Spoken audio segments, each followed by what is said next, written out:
Konami brings back a famed horror franchise, the Bayonetta 3 controversy, and the Resident Evil showcase. I'm your host, Damian Richards, and welcome to the Stay Tuned on Gaming podcast. Stay tuned on the week as I go through some of the biggest news stories that has happened in the world of gaming. Let's begin.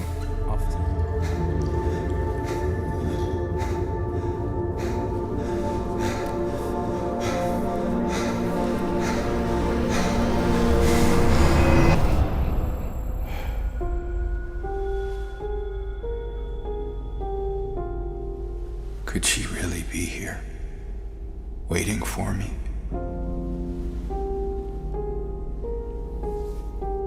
Mary died of that damn disease 3 years ago.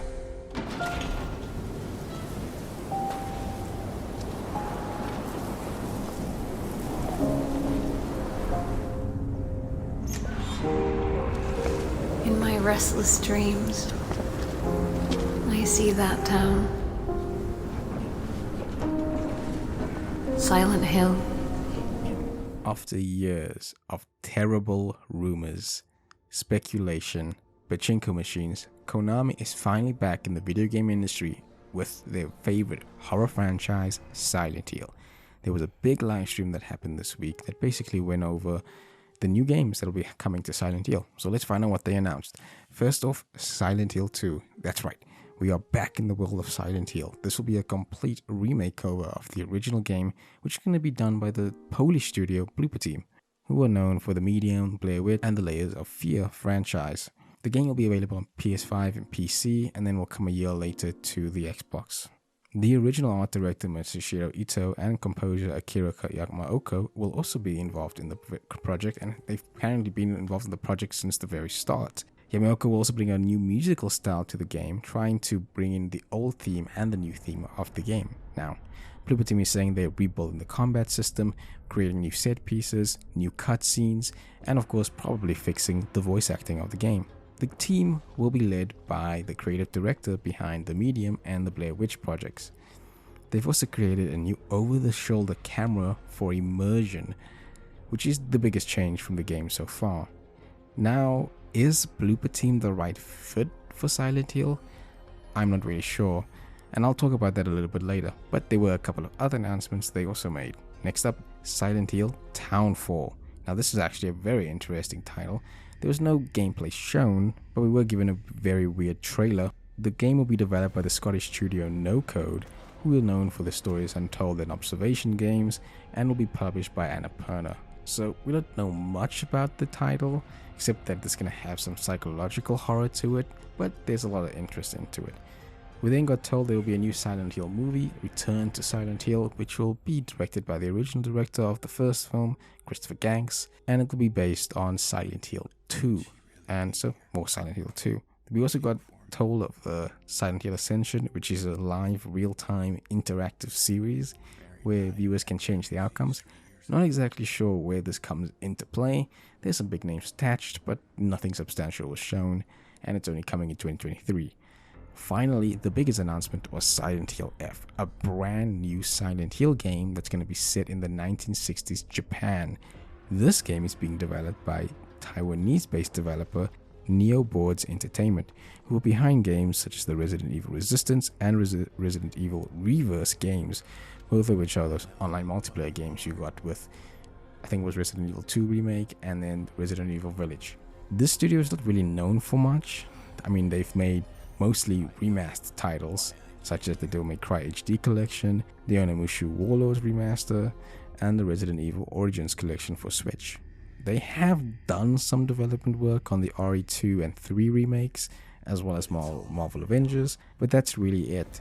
We do know that it's going to be written by Yoshiki 07, who is the author of the When They Cry series, so there could be something cool there. Overall, it was a big floodgate opening of the series, and something the series hasn't seen for a very long time.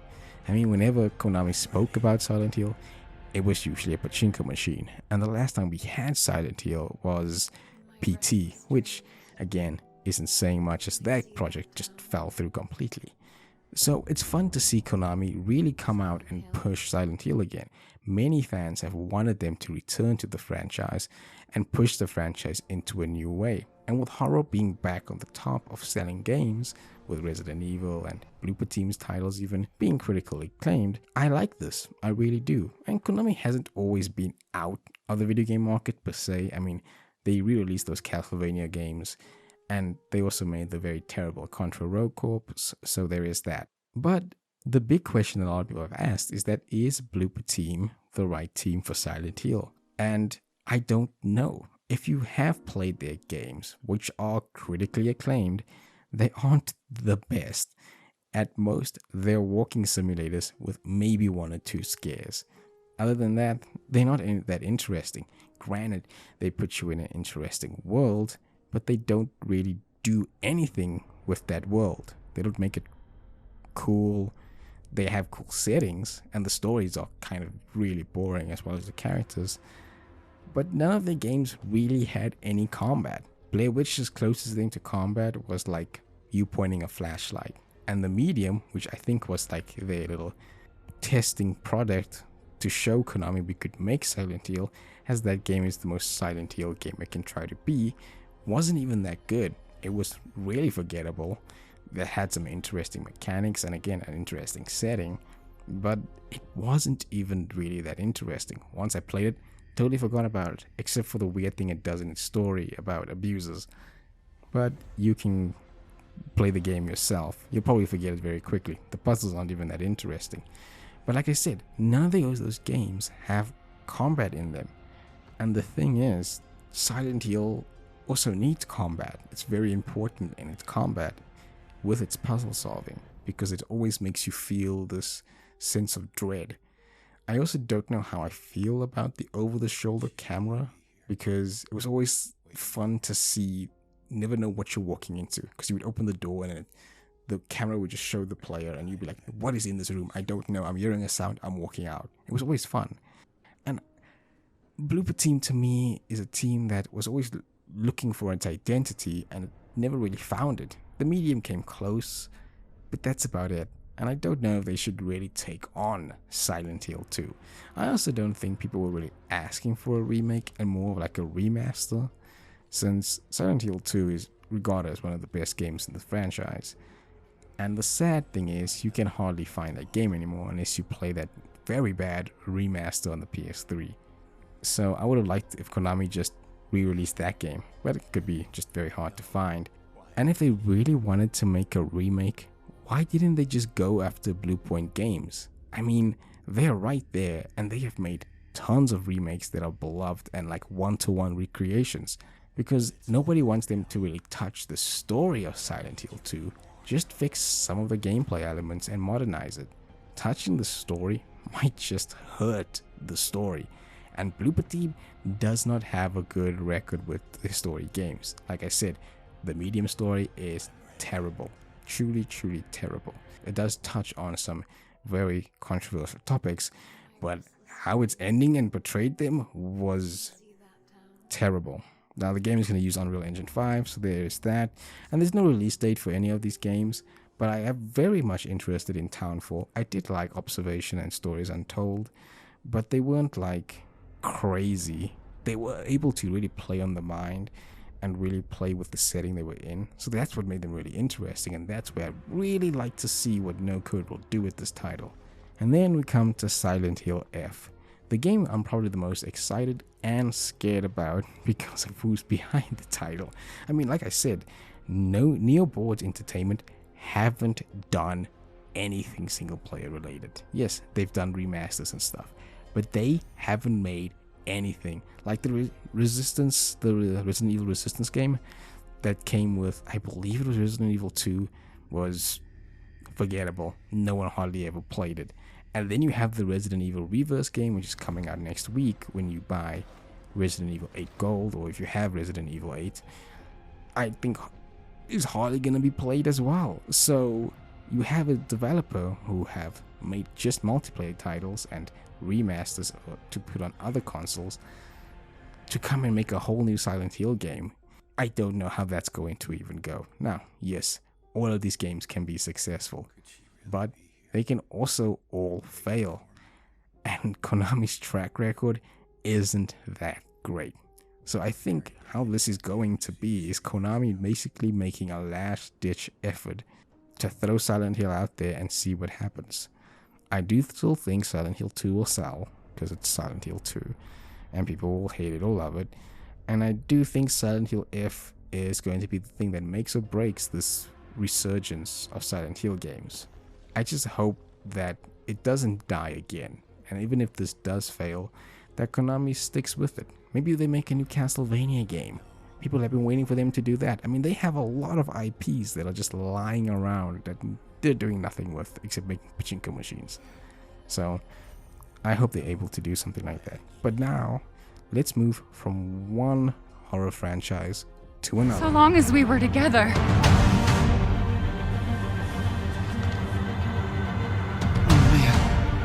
I'm so sorry. I love you.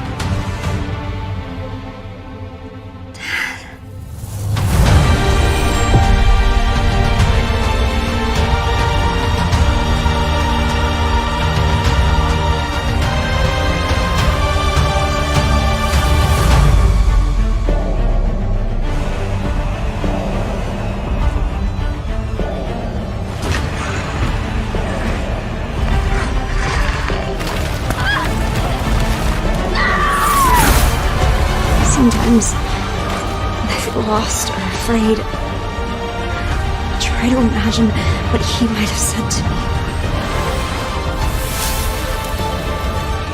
No matter, your imminent demise is inevitable. I love you, but I won't let anything happen to Rose. I've got this!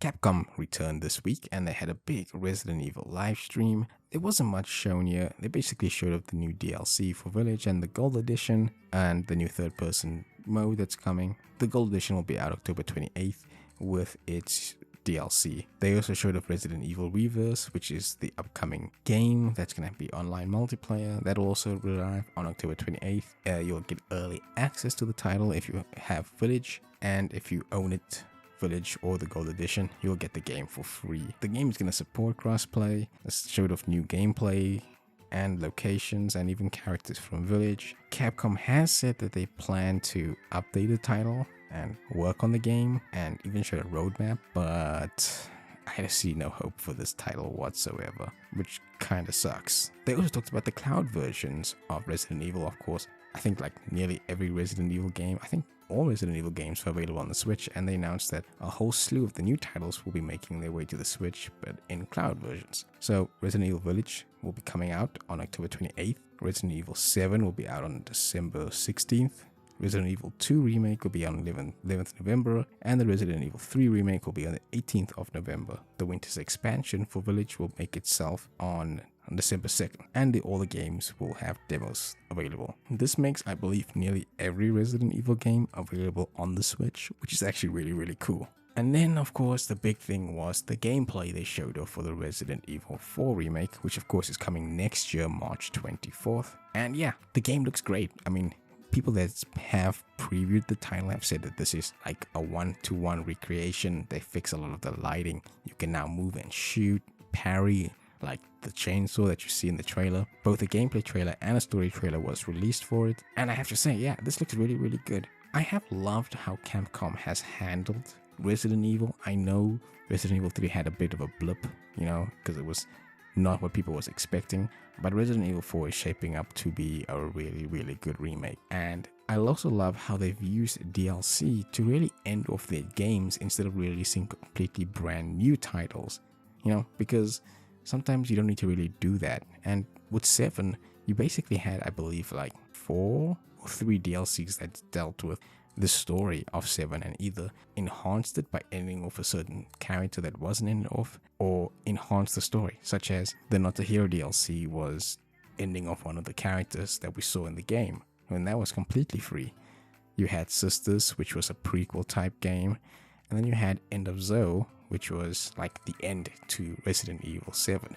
So it's really interesting to see how they use DLC to not only change gameplay completely, but to really bring an end. As they said, this DLC is going to be the winter's finale, but it will be fun to see. And Village was a mixed bag for some people. I enjoyed it, and this DLC may be really, really cool to have. So yeah, thumbs up on this. This was pretty cool.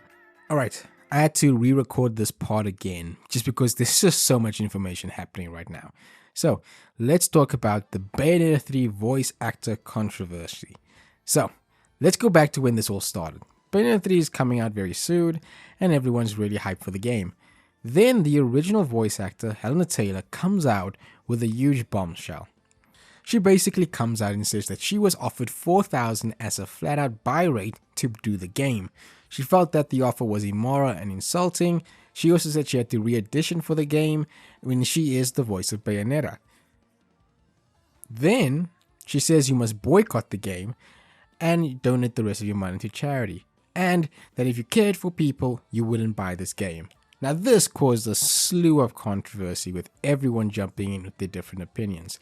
Some feeling for Taylor, some thinking about critically, various stuff like that. Platinum got attacked, Nintendo got attacked, and Jennifer Hale, who is the new voice actor, got attacked.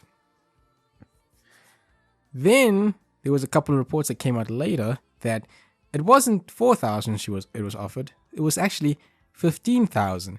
She declined, and then there was residual payments, and she won residual payments and a 6-figure deal, right? They turned her down and went with Hale instead, who auditioned for the role, by the way, and Platinum was happy with her. Then there was more comments made by Taylor, which went even crazier, was like Hale, who is now the new voice actor, can't be Bayonetta, that she is Bayonetta, and that Hale can't sign off on any merchandise as Bayonetta because she is the voice of Bayonetta, which rubbed me the wrong way. Now, before I go into what happens later, I did feel for Taylor. I truly, truly did. I was on her side on half of the points. Because morally, I think, yeah, sure, you felt that you give a lot to the project and you want a lot to the project, so you want to be paid your worth. But on the other hand, I also thought about it very critically. Because she never gave full truth to the system, right? She said, yeah, I was offered $4,000, but there were still questions to be asked. How much hours were you going to do for this work, for this game? How much did you ask for initially? Because contracts are not black and white. It's always a very messy thing, and there's always negotiations and stuff taking place, right? So there was a lot of stuff thrown at Taylor, and then she comes out finally with a new statement, and then things get worse. So basically in this new statement, Taylor comes out trying to discredit all the lies about her. She then says this is what happened.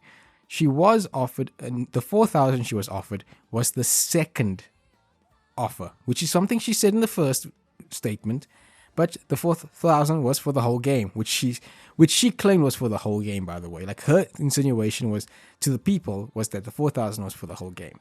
But in actuality, she was offered 10. She then wrote to Hideki Kamiya in Japanese, I don't know why she said that she feels she's worth more. Kamiya agreed and gave her $5,000 extra. So in total, $15,000. She declined, and then she didn't hear anything about them for 11 months. During this time, they probably auditioned for new voices for Bayonetta, and they found Hale. Then she got contacted, and Kamiya offered her a one-side buyout rate of $4,000 to come in to say some lines for a cameo. And she said no to that. She discredits that she ever asked for a 6-figure sum, and that she felt weird going to game conferences asking for money to sign stuff, which is nothing new, by the way. Nothing new, that happens everywhere. Some people you think that's a lot of money, and some people you think, oh, I'm willing to pay that. But you'll be surprised how much you will pay if you're a voice actor of something. And then her last post was that she will post the 14 charities that you should give your money to, and instead of buying this game from corrupt, greedy people. They are trying to throw shade at her and discredit what she says. And that this industry is powerful and journalists are powerful. And then she starts throwing everyone under the bus. So here's my take on this. Hale had some sympathy for me, but she has no more sympathy for me whatsoever. I was already weirded out by some of her comments when she said, instead of buying this game, donate it to charity. If you care for people, don't buy this game. And I'm like, you're not the only one that worked on this title. There are hundreds, thousands of people that's worked on this title, longer than she's worked on this title. This game's probably been in development for like 7 years. 5 years people have waited for this game ever since it was announced at a Nintendo event. So you want us to boycott this game that developers have spent years making, have probably had to sleep this nights, 20 hours a day work cycle, probably had to go home very, very late, had 20-hour days work cycle, probably like 7 days a week, and she would probably have to come in for a week to do all her lines. Bayonetta, first of all, is not a full-on action game. It's a full-on action game. It doesn't have mountains and mountains and mountains of dialogue. This isn't a GTA 5, a Metro Exodus, none of that. This is an action game that has cutscenes that's 2.5 hours long in total for Bayonetta 2. She did 16 hours of work for Bayonetta 1, and she got paid $3,000. And the rates that they were giving her weren't even terrible. It was union rates which were agreed upon way back on 2017 for the Voice Actor Guild. So it wasn't even immoral on that. And now these new comments don't make her in a good light as well, because she gave half-truths in her first statement. Her second statement is basically telling the full truth. She comes off worse with that second statement. Her first statement, I had questions. Her second statement, I have no love for her anymore. You can't really back her in a lot of what she says, because I don't know what to believe from her anymore. She initially says, first, insinuated that the $4,000 was for the whole game, when it wasn't. It was for a cameo appearance. And if Cameo was willing to call her back and say, come and do some roles for us for one session, we'll pay you, it meant that he really wanted her in the game. And then she says, well, they left, I said no, and then I didn't hear from them for 11 months. That's on her. That's completely her fault. You telling me, you say no, and then they say, okay, fine, we'll go find someone else. And they did. You don't call up once in that 11 months, try to find out, maybe renegotiate something. And when he does call you back, you basically say no again because you felt it was insulting. You said no. They don't need to come and negotiate with you again if you said no. That just means you fail in negotiations. That's all I'm saying. And then that they are greedy and corrupt people? No. You attacked Hale as well, saying that she isn't the voice of Bayonetta and she can't be Bayonetta. And then Hale had to come out and publicly say she's under NDA and she can't say anything. You knew Hale couldn't say anything because she's under probably the same NDA that you're under. So how could you go and attack a person who you know can't attack back? Platinum had every right to stand behind Hale. That's the new voice actor. They're protecting their product. But now, I don't even think Platinum was in the wrong. I think they had somebody that they really wanted to work with, but she felt that she was holier than thou. She was better than everyone else that was making this game, which isn't true, because voice acting, while it is an aspect of video games, it's not the be-all end-all. You could take the voice acting out of Bayonetta and it would still work. Yes, it's a part of the success, but she's not the be-all end-all. She's not an actor in a movie. If you take all the actors out of a movie, you get nothing. If you take a voice actor out of a game, you still have the game. So, where do we really need you that much? Don't get me wrong, she is the voice and she's good at it, but it doesn't mean you are the be-all end-all. And to be fair, she doesn't have a lot of credit to her name. Like, she's basically only done Bayonetta. And yes, you can have a close connection to the character, but the moment you think you are the character and only you deserve to play the character, you're completely wrong. You never made the character. You didn't design her. You didn't create her. You didn't bring life to her in her dance moves that she does. This people way before you that have made this character. That's like saying Daniel Craig is James Bond just because he says it. But the biggest argument that goes against her is this 450 million about the game. So, in both statements, she says that the game franchise is makes 450 million, not including merchandise. I have no idea where she gets this number from, because Bayonetta is known to be a commercial failure of a series. Look, it's not a big series. Everyone knows it. It doesn't make money. The first game didn't make enough money. I think it sold under 1 million copies, if I believe so. And Sega pulled funding from it. They pulled funding for Bayonetta 2, which they planned to run around to go find people to make the game, which landed to Nintendo, who wanted it as an exclusive, which then had the game released on Nintendo Wii U. And the game was also a failure on there. Again, critically acclaimed. All the titles critically acclaimed, but they don't sell well. I think the second game sold just over 1 million, and then they re-released it for Switch, which I think that around 500,000 copies. So in total, the series probably has sold over 3 million copies. Sorry, they've probably sold over 3 million copies. So where's this 450 coming from? I have no idea. And Platinum has had issues in making this title because they've needed to spend so long on it. The only reason Bayonetta still exists is because of Nintendo. So I don't know where the 450 million is coming from. I'm sorry, Taylor. I kind of felt something for you when you first made your statements, even though I had one eye open on asking those questions. But now I got no love lost. You failed in negotiating your contract.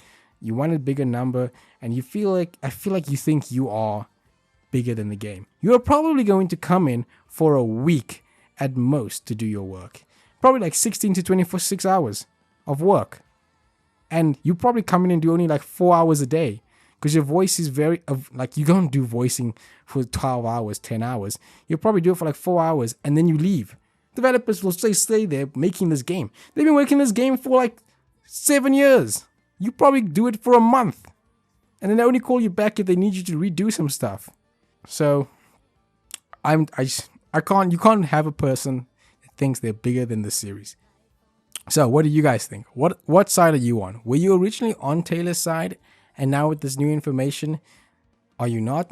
What do you think about the whole thing?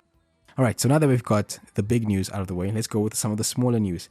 PlayStation showed off its new DualSense Edge controller, basically the Pro Sony controller, which will be launching January 26th. It looks very cool. NetherRealms announced a new Mortal Kombat game called Mortal Kombat Onslaught, and it looked very interesting until I found out it was a mobile RPG coming in 2023. So a bit of a shame since they just celebrated their 30th anniversary. Alan Wake Remastered came on the Nintendo Switch just out of nowhere, and it's truly terrible. It looks terrible, runs terrible, and has horrible resolution. Mario Party 1 and 2 will be making its way November 2nd to the Nintendo Switch Online service, which is really cool. Oddworld Soulstorm will be making its way to the Switch on October 22nd, so that's really cool. And Neo The World Ends will be available on Steam, I think right now. So that's pretty cool. Also, Devil May Cry passed 6 million copies. Really good and happy on that. One of Capcom's best-selling titles with the Devil May Cry series. And Spider-Man 2 is still on track for a 2023 release. Now, let's get to some of the releases that happened during the week. A Plague Tale Requiem came out on October 18th, and it's available on all consoles. Ghostbusters Spirits Unleashed launched also on October 26th, and it was basically on all consoles except the Switch. The Uncharted Legacy Collection finally makes its way to PC on October 19th. Mario Rabbids Sparks of Hope made its way to the Switch on October 20th, which is a sequel to Mario Kingdom Rabbids Battle, which I haven't played yet. Gotham Knights basically made its way to all consoles except the Switch on October 20th. The new Tales from the Borderlands is available everywhere on October 21st. I'm not sure how I feel about the title. I love the original Tales from the Borderlands. Nothing really impresses me about this one. And Persona 5 finally releases for all consoles. You can also get it on Game Pass if you have an Xbox or a PC on October 21st. That has been Stay Tuned on the Week. Stay tuned for the gaming episode 1. Like, comment, and subscribe. What other things do you want to talk about down below in the comments? Let me know.